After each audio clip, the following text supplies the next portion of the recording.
सभी को नमस्कार। जैसा कि हम लोग CTET का PYQ कर रहे हैं, तो हम लोग 3 जनवरी 2022 का PYQ कर रहे थे। तो जहां तक हो गया था वहां से हम लोग अब आगे का सवाल लेंगे। तो चलिए देखते हैं उससे आगे का सवाल, यानी आज का पहला सवाल।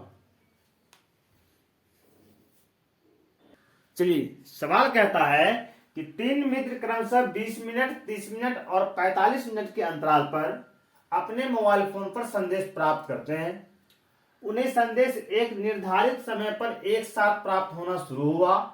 वे कितने समय के बाद पुनः एक साथ संदेश प्राप्त करेंगे? देखिए, हम लोग यहां पर क्या देख रहे हैं कि पहला मित्र को मैसेज शुरू हुआ और प्रत्येक 20 मिनट पर एक मैसेज मिलता है। दूसरा मित्र को 30 मिनट पर मिलता है। तीसरा मित्र को 45 मिनट पर मैसेज मिलता है। और तीनों को पहली बार जो है ना एक साथ शुरू हुआ मैसेज मिलना, एक साथ मैसेज मिलना शुरू हुआ। पहला दोस्त, दूसरा दोस्त और तीसरा दोस्त, तीनों मित्र जो है मोबाइल में मैसेज प्राप्त करता है। पहला वाले को प्रत्येक 20 मिनट पर एक एक संदेश प्राप्त होता है, दूसरे को 30 मिनट पे, तीसरे को 45 मिनट पे, और पहली बार जो है ना एक साथ प्राप्त हुआ है। अब कब, वो कौन सा समय होगा कि पुनः तीनों को एक साथ संदेश प्राप्त होगा? यानी वो कम से कम कितने समय में, कम से कम कितने समय में तीनों को, कितने समय में तीनों को एक साथ, यानी कि बराबर समय पे एक साथ मैसेज प्राप्त होगा। तीनों दोस्त को कम से कम कितने समय बाद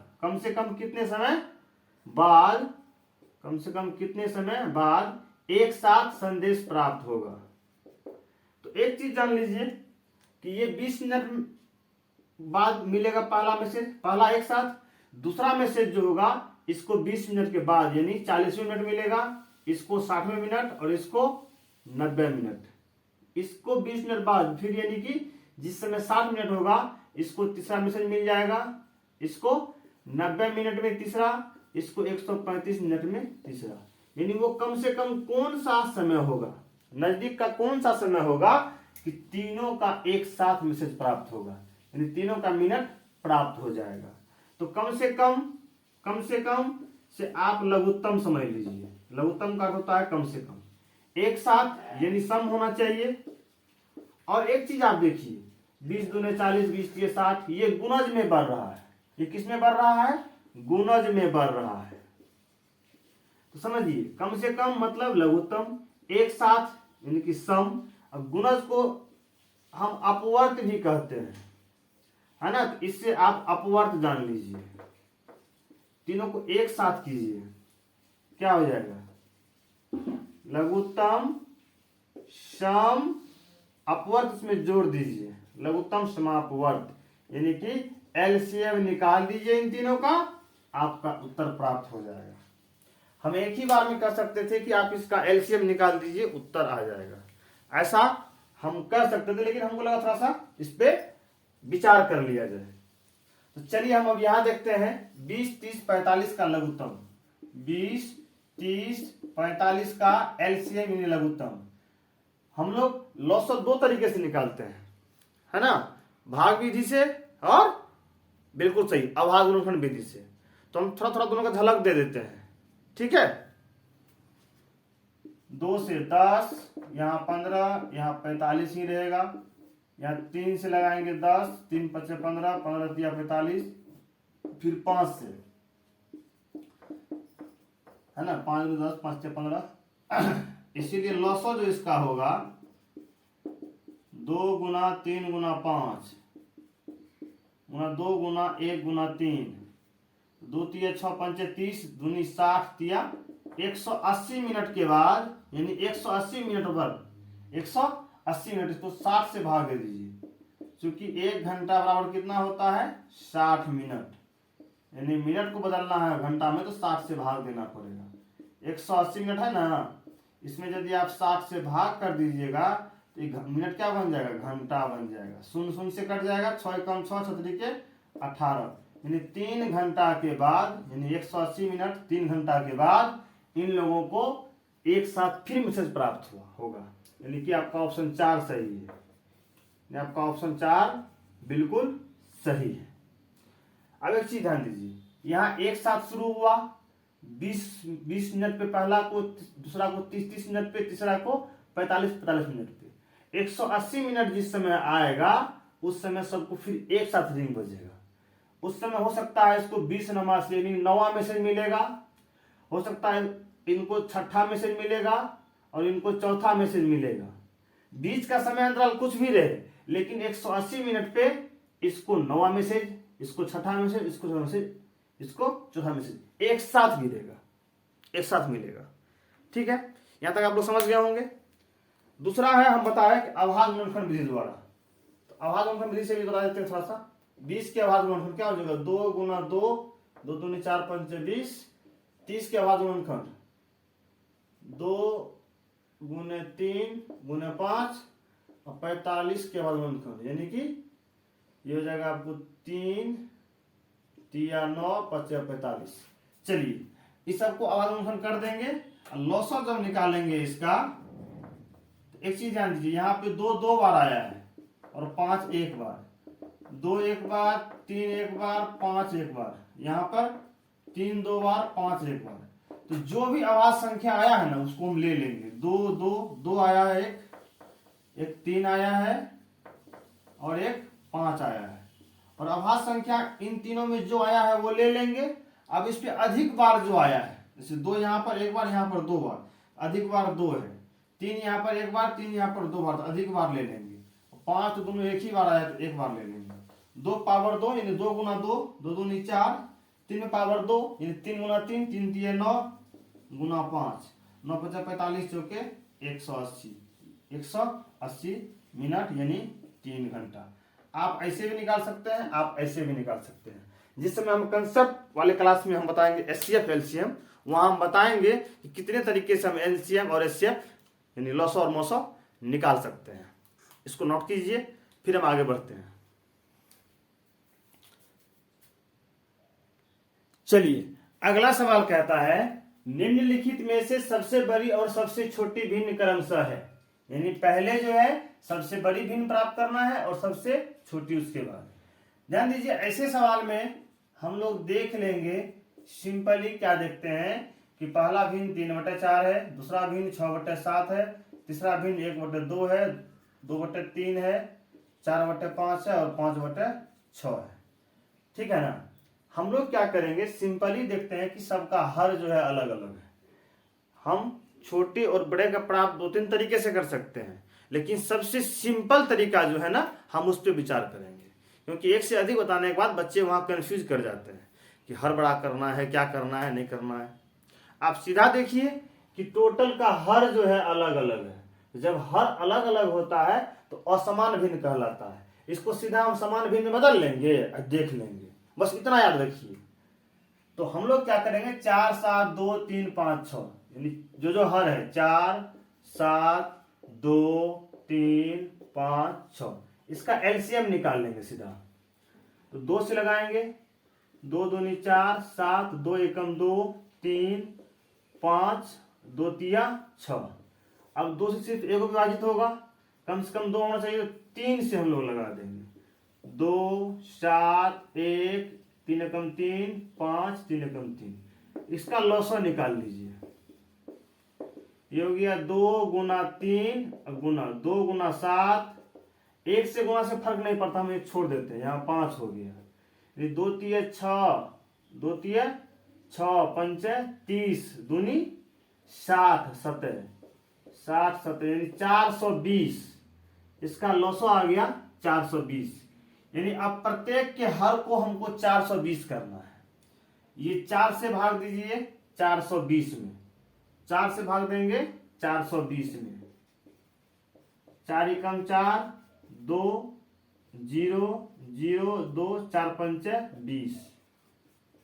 समझे इसको, 4 एकम 4 लगाए, 2 उतारे उतारे तो लगाना पड़ेगा, उतर के ना आया है, घट के बचा तो कोई बात नहीं था, उतर के आया लगाना पड़ेगा, शून्य बार में लगा दिए, 2 ही बचा, फिर शून्य आया, जितना बार उतारते हैं उतना बार लगाना पड़ता है। 4 पंच 20 यानी 105, यानी 105 से यहाँ गुना कर देंगे तो 420 हो जाएगा। और आप जानते हैं कि किसी भी भिन्न में एक ही संख्या से ऊपर नीचे गुना करने से कोई फर्क नहीं पड़ता है। ये हो गया आपको 315 बटे 420। यहाँ देखिए अब 7 से भाग करेंगे, 7 से भाग करेंगे 420 में, 7 के 42, शून्य आएगा, शून्य बार में लगा देंगे, यानी 60, यानी यहाँ पर नीचे ऊपर 60 से गुना कर दीजिए, नीचे ऊपर यहाँ पर 60 से गुना कर देंगे, 6 के 36, 360 बटे 420। यहाँ देखिए 1/2 है, 2 से भाग करिएगा, 2 से भाग करिएगा तो इसका आधा 210 आ जाएगा, है ना। तो 210 से यहाँ भी गुना कर देंगे, 210 से यहाँ भी गुना कर देंगे। ये जब गुना होगा 210 गुना 1 तो 210 ही रहेगा, ये हो जाएगा आपको 420। अब देखिए 2/3 है, अब क्या देख रहे हैं हम, 2/3 है, तो 3 से जब भाग करेंगे इसमें 420 में तो कितना आ जाएगा, 2 दूनी 4, 5 चौक 20, 140 आ जाएगा। यानी आप 140 से नीचे भी और 140 से ऊपर भी गुना कर दीजिए, एक ही संख्या से ऊपर नीचे गुना करने से कोई फर्क नहीं पड़ता है। 14 दूनी 28, 280 बटे 420। अब है 4/5 और 5/6, अब है 4/5 और 5/6, 5 से भाग करेंगे तो क्या प्राप्त होगा हमको, 7 दूनी 14 या 42 दूनी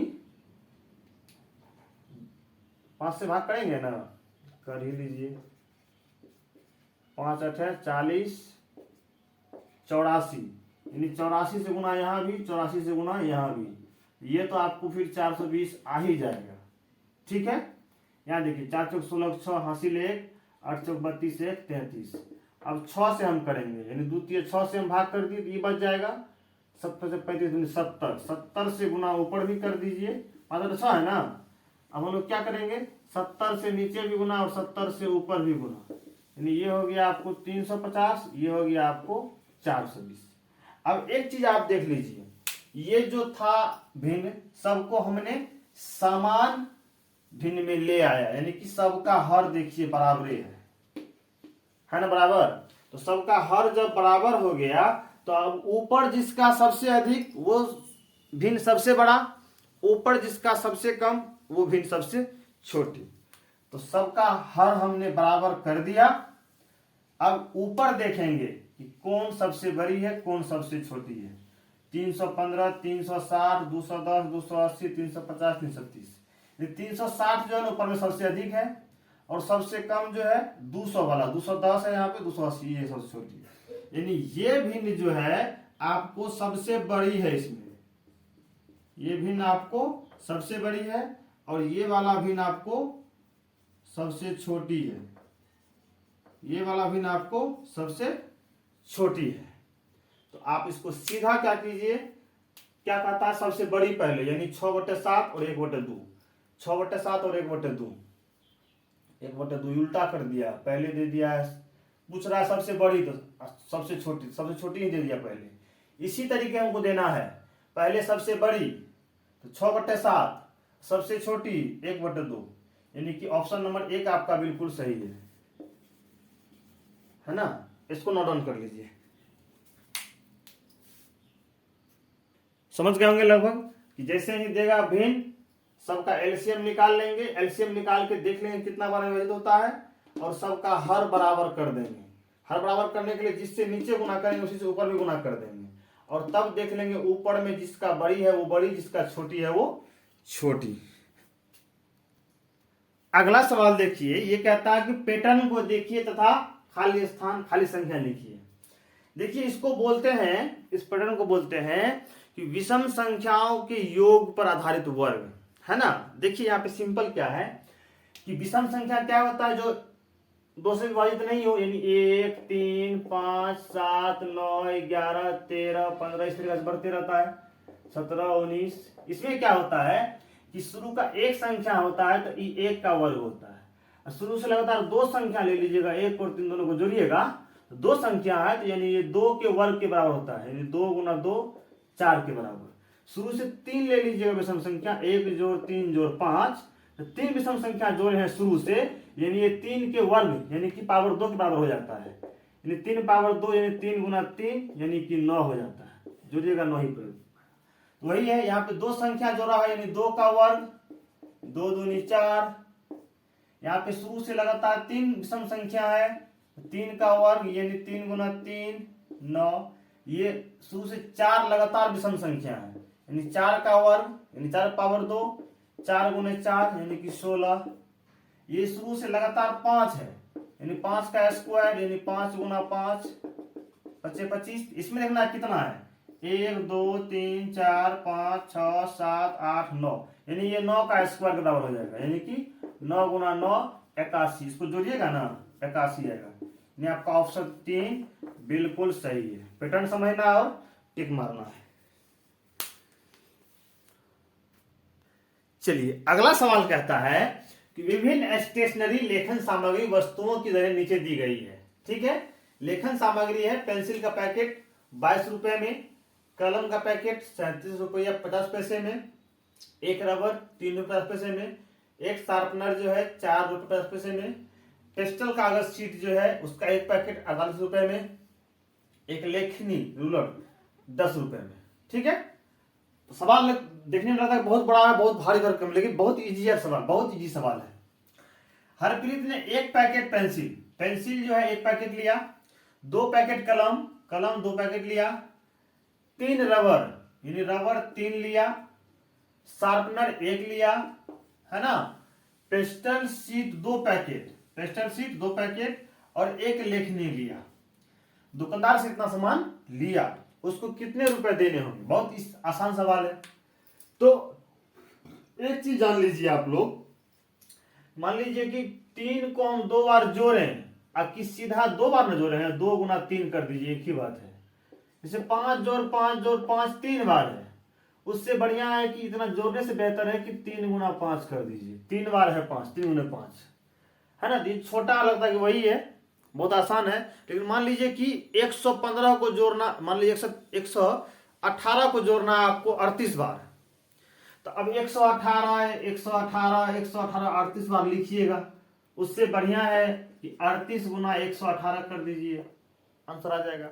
यानी गुना जो होता है ना, जोड़ का ही संक्षिप्त रूप होता है, और भाग जो होता है ना वो घटाव का ही संक्षिप्त रूप होता है ना, समझ गए। गुना जो होता है योग का संक्षिप्त रूप होता है, और जो भाग होता है वो घटाव का ही संक्षिप्त रूप होता है। अब इसको अलग अलग उतना करने से बेहतर है कि इसको हम सीधे यही गुना कर देते हैं, ठीक है ना। इसको गुना कर दीजिए 1 से, इसको 2 बार जोड़ने से बेहतर है 2 से गुना कर दीजिए, इसको 3 बार जोड़ने से बेहतर है 3 से गुना कर दीजिए, इसको 1 से गुना कर देंगे, इसको 2 से, और इसको 1 से। 1 से गुना से कोई फर्क नहीं पड़ता है, जितना होता है उतना ही हो जाता है।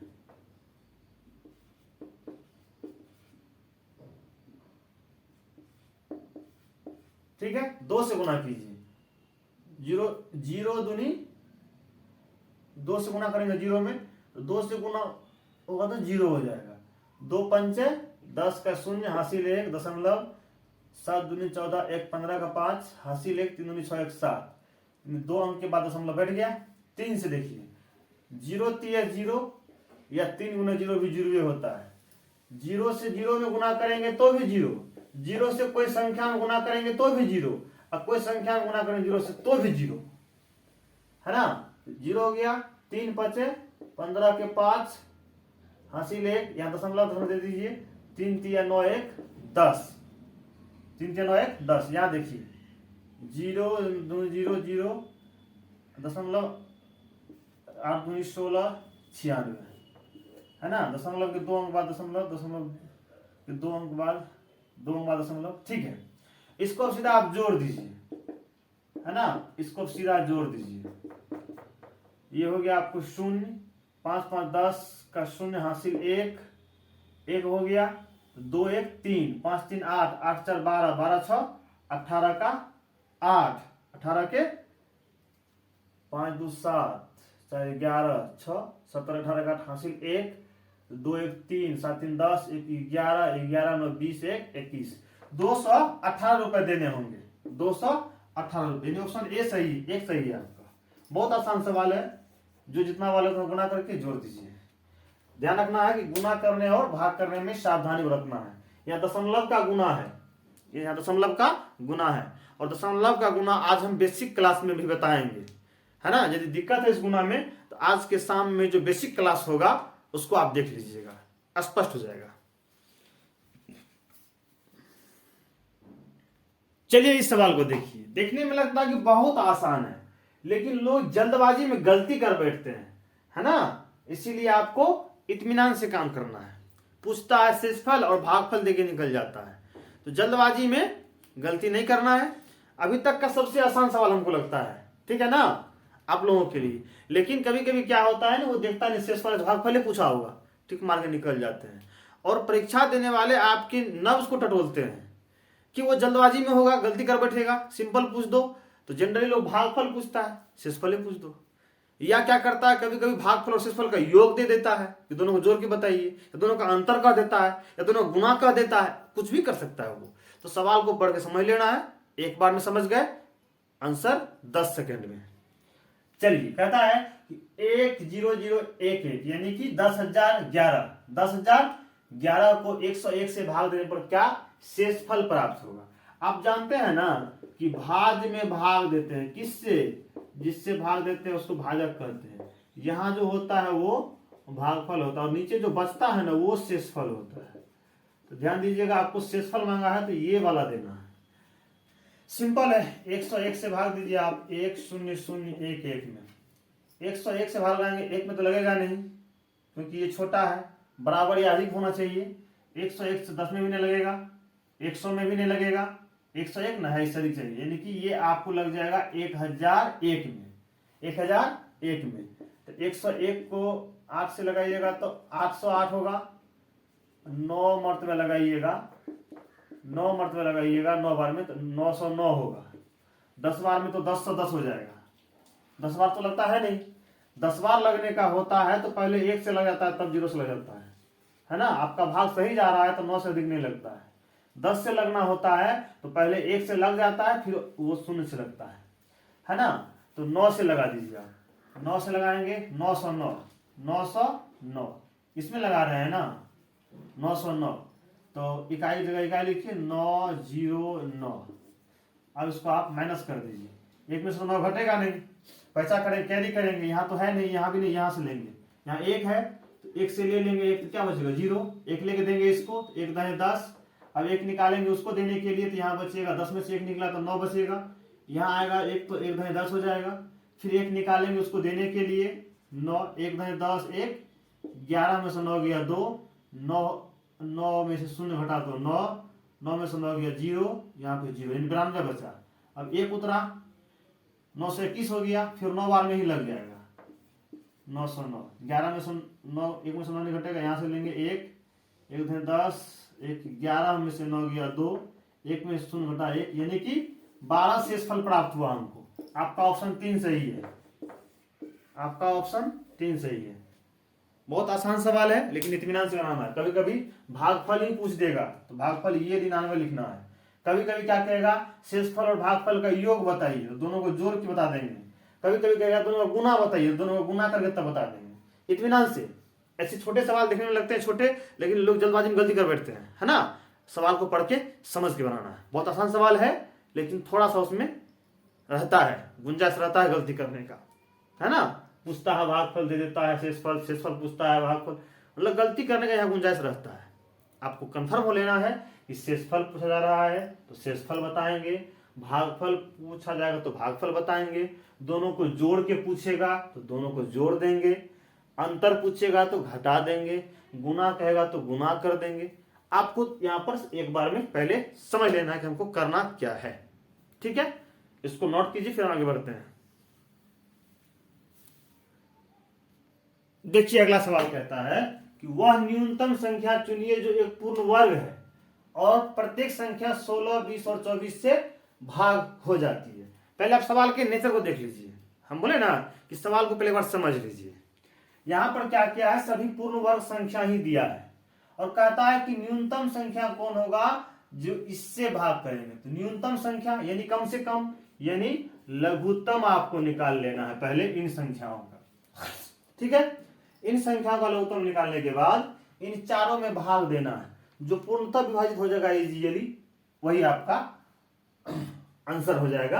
यानी कि वह न्यूनतम संख्या चुनिए जो पूर्ण वर्ग है। ये टोटल पूर्ण वर्ग संख्या ही आपको दिया है, लेकिन कहता है कि इनमें से कौन सा पूर्ण संख्या है जो इससे 16 से 20 से भी और 24 से पूर्णतः विभाजित हो। न्यूनतम संख्या है यानी 16, 20 और 24 का आप पहले लघुत्तम समापवर्ती निकाल लीजिए।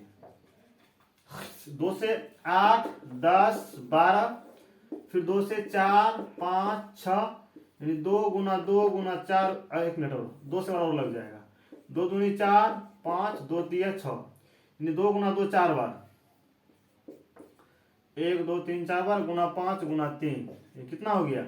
2 दूनी 4 दूनी 8, 2 दूनी 4 दूनी 8 दूनी 16 5 80 दिया 240, इसका एलसीएम हो गया। अब आप 1600 को भी 240 से भाग दे दीजिए, 3600 को भी 240 से भाग दे दीजिए, 6400 को भी 240 से भाग दे दीजिए और 14400 को भी आप 240 से भाग दे दीजिए। जो पूर्णतः विभाजित हो जाएगा इजीली वही आपका उत्तर हो जाएगा। देखिए यहाँ पे 0 से कट जाएगा, ये कटेगा 12 दूनी 24, ये कटेगा 80 दूनी 160, फिर अदा कीजिए 6 दूनी 12, 40 दूनी 80, फिर काटिए 3, ये हो जाएगा 20, यानी ये 20/3 आ गया, पूर्णतः विभाजित नहीं हुआ। इससे ये कट जाएगा। अब देखिए काटिए 4 से, 4 6 के 24, 16 चौके 64, ये कट के 3, ये कट के 80/3 हो गया, ये भी नहीं हुआ। यहाँ देखिए 0 से 0 कट गया, 4 से काट लीजिए, है ना। तो 4 6 के 24, 4 से काटिए इसको, 4 तिया 12, 24, 4 6 के 24, 0 से 0 कट गया ना, 24, 6 चौके 6 से कर रहे हैं ना, 6 चौके 1 मिनट फिर से करते हैं। 14400 बटे 240, 0 से 0 विभाजित हो गया, इसको 12 से आधा कर दीजिए, 12, ये हो जाएगा 720, फिर 12 6 72, ये तो पूर्णतः विभाजित हो गया। यहाँ देखते हैं 12 दूनी 24, 12 तिया 36, 30, 2 से ये 15, ये 15 बार में पूर्णतः विभाजित हो गया और ये आपको 60 बार में पूर्णतः विभाजित हो गया। दोनों विभाजित हो गया, ये भी विभाजित हो गया और ये भी विभाजित हो गया। वह न्यूनतम संख्या चुनिए जो एक पूर्ण वर्ग संख्या है और प्रत्येक संख्या 16, 20 और 24 से भाग हो जाती है। चलिए ध्यान दीजिएगा, ये भी विभाजित हो गया और ये भी विभाजित हो गया। ये हो गया आपको 60 बार में और ये हो गया आपको 15 बार में। तो आपका आंसर 2 सही होगा, 2 नंबर आपका सही है। न्यूनतम भाग, ठीक है ना, न्यूनतम वो प्रत्येक संख्या इतना और इतना से विभाजित हो जाती है। आपका ऑप्शन बी सही है, यानी कि ऑप्शन 2 सही है। ये आपको पूर्ण विभाजित होता है लेकिन ये 60 बार में, और न्यूनतम आपको यहाँ 15 है, यानी कि 15 बार में ही विभाजित हो जाता है। यहाँ आपको ऑप्शन 15 देना है, यानी कि ऑप्शन 2 सही है आपका। समझ गए? एक बार इसको और समझ लीजिए। वह न्यूनतम संख्या चुनिए, न्यूनतम यानी कि छोटा संख्या चुनना है। तो एक यहाँ पर 1600 है, एक 3600 है, एक 6400 है, एक 14400 है। तो इसमें सबसे छोटा वाला चूज करना है जो 16, 20, 24 से पूर्णतः विभाजित हो। तो 16, 20, 24 का हमने एलसीएम निकाला, 240 हुआ। हमने चारों में करके देखा तो ये तो पूर्णतः विभाजित नहीं हुआ, ये भी नहीं हुआ, ये दोनों विभाजित हुआ। तो दोनों में न्यूनतम कौन सा होगा? 3600 होगा, क्योंकि ये 15 बार में विभाजित होता है और ये 60 बार में विभाजित होता है। तो वह न्यूनतम संख्या चुनिए। तो इन चारों में हमने चुन लिया, ये अधिक है, न्यूनतम में आपको 3600 ही है, क्योंकि ये इसके लघुत्तम से 15 बार में विभाजित हो जाता है। ऐसे भी आप देख लीजिएगा, ये दोनों जब विभाजित नहीं हुआ तो इसको अलग कर दीजिए, यही दोनों विभाजित हुआ तो दोनों में न्यूनतम कौन है, छोटा कौन है, तो 3600 है। ये आपका ऑप्शन हो गया, यानी कि ऑप्शन आपको 2 देना है। समझ गए, समझ गए। तो इनसे भाग होना चाहिए तो इसका लघुत्तम निकाल लिए, इससे सब में भाग दिए तो दोनों विभाजित हुआ, लेकिन इसमें न्यूनतम लेना है तो ये 3600 हो गया। चलिए अगला सवाल हम लोग देखते हैं। इसमें कहा जा रहा है कि 78, 63, 64 में दोनों छह के स्थानीय मानो, स्थान जो है वैसा उसका मान होगा, ये ठीक है।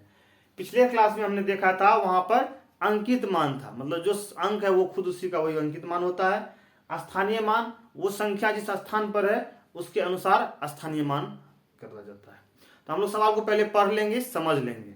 जैसे पिछले क्लास में क्या था, वह न्यूनतम संख्या, न्यूनतम दोनों में खोजना था, ठीक है ना। जो 16, 20, 24 से विभाजित हो तो 16, 24, 20 का एलसीएम निकाल के भाग करना था, उसमें न्यूनतम खोजना था, है ना।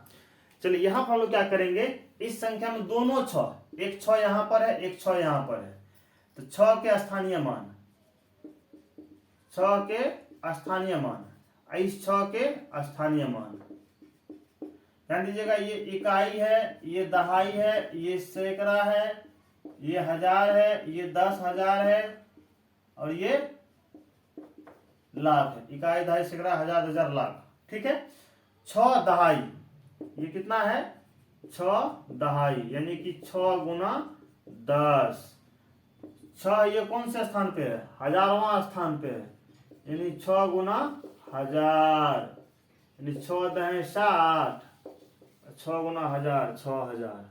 अब आप कह रहे हैं सर इतना लंबा चौड़ा काहे करते हैं, हम सोचते हैं साथ ही बेसिक कंसेप्ट भी क्लियर होते जाए।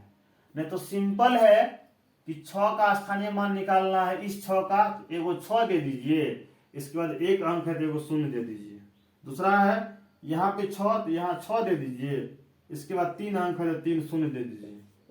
ये आपको परीक्षा में ऐसे करना है। अभी हम लोग कंसेप्ट क्लियर कर रहे हैं, इसलिए हम लोग थोड़ा सा बढ़ जाते हैं। अब दोनों का क्या चाहिए आपको, गुणनफल ना, लीजिए ना 600 गुना 60 कर दीजिए। शून्य से जब गुना कीजिएगा तो शून्य ही होगा, फिर शून्य से शून्य, शून्य, शून्य, यानी कि शून्य से जब गुना करेंगे चारों में तो चारों शून्य ही होगा। अब हम अंक बदल रहे हैं, 6 पर आ रहे हैं, किस पर आ रहे हैं, 6 पर आ रहे हैं ना। तो क्या करेंगे, एक अंक छोड़ के चलेंगे, एक अंक छोड़ के, 0 गुना 6 तो 0, 0 गुना 6 तो 0, 0 गुना 6 तो 0, है ना। जब 0 से किए चारों को, फर्स्ट में 0 था, 0 से चारों की, चारों 0 हो गया। अब जैसे ही हम संख्या बदलते हैं 6 पर आते इसको छोड़ देते हैं, 6 से 0 0, 6 से 0 0, 6 से 0 0, 6 के 36, ये शून्य, ये शून्य, ये शून्य, ये शून्य, ये शून्य, ये 36 पर कितना है, 1 2 3 4 शून्य। 36 में 4 शून्य यहाँ पर है कहाँ, 36 में यहाँ पर 4 शून्य है कहाँ, ऑप्शन में दिया कहाँ, रुकिए तो ऑप्शन में 4 शून्य दिया ही नहीं है। देखिए 36 पे 4 शून्य हम ऑप्शन में नहीं दिए हैं, तो 36 पर यहाँ भी 3 है, यहाँ भी 3 है, कोई ना कोई एक 4 शून्य होगा, एक ही ऑप्शन 2 बार नहीं होगा। मान लीजिए यही है ना, 4 शून्य, तो ऑप्शन नंबर 3 आपका बिल्कुल सही है, ठीक है। एक चीज और ध्यान दीजिए, इतना गुणा भाग करने में कोई जरूरत परीक्षा में नहीं है। 6 दहाई पर है तो 60 हुआ, 6 हजारवा पे है तो 6 पे 3 शून्य हुआ, सीधा 6 के 36, 1 शून्य उसका, 3 शून्य इसका, यानी कि 4 शून्य, सीधे टिक मार देना है। इतना लंबा चौड़ा गुणा भाग करने की आवश्यकता नहीं है। क्लियर है, इसको नोट डाउन कीजिए, फिर हम आगे बढ़ते हैं। चलिए अगला सवाल कहता है, निम्नलिखित में से कौन सा रचनात्मक आकलन के लिए प्रयोग नहीं होता है, प्रयोग नहीं होता है कहता है। तो रचनात्मक अवलोकन में क्या सब होता है, तो इसमें तो पोर्टफोलियो होता है, इसमें तो पोर्टफोलियो होता है, पोर्टफोलियो होता है, उसके बाद अवलोकन होता है, पोर्टफोलियो होता है, अवलोकन होता है, परियोजना कार्य होता है ना, उपख्यानात्मक अभिलेख भी होता है, उपख्यानात्मक अभिलेख भी होता है और क्षेत्र भ्रमण, परिभ्रमण जिसको बोलते हैं, क्षेत्र भ्रमण होता है और अन्य कार्य भी होते हैं, लेकिन शतरंज परीक्षा इसमें नहीं होता है। ये इसमें होता है ना, क्षेत्र भ्रमण भी होता है, ये भी होता है ना, परियोजना वर्ग भी होता है, अवलोकन भी होता है, लेकिन शतरंज परीक्षा रचनात्मक आकलन में नहीं होता है। रचनात्मक आकलन होता है उस बच्चे का, उस क्लास का सबसे अंतिम आकलन, ठीक है ना, कि कुल कितना ये विषय में पकड़ रखते हैं शतरंज परीक्षा, है ना। बाद बाकी जो होता है रचनात्मक आकलन, उसके लिए आपको पोर्टफोलियो, अवलोकन, परियोजना कार्य, क्षेत्र भ्रमण, अन्य कार्य या उपख्यानात्मक, ये सारा आता है। ये शतरंज परीक्षा इसमें नहीं आता है। इसमें आपका ऑप्शन 3 सही होगा, ठीक है। चलिए आज की क्लास यहीं तक। यहां तक पेशेंस साथ देखने के लिए आप लोगों का बहुत बहुत शुक्रिया। आप लोगों का जो भी सुझाव और शिकायत दोनों हो, आप दोनों दे सकते हैं, कमेंट बॉक्स में डालिए या डिस्क्रिप्शन में मेरा मोबाइल नंबर है, सीधे व्हाट्सएप पे डालिए। बहुत सारे छात्र व्हाट्सएप से भी चैट करते हैं। एक बार पुनः आप लोगों का शुक्रिया।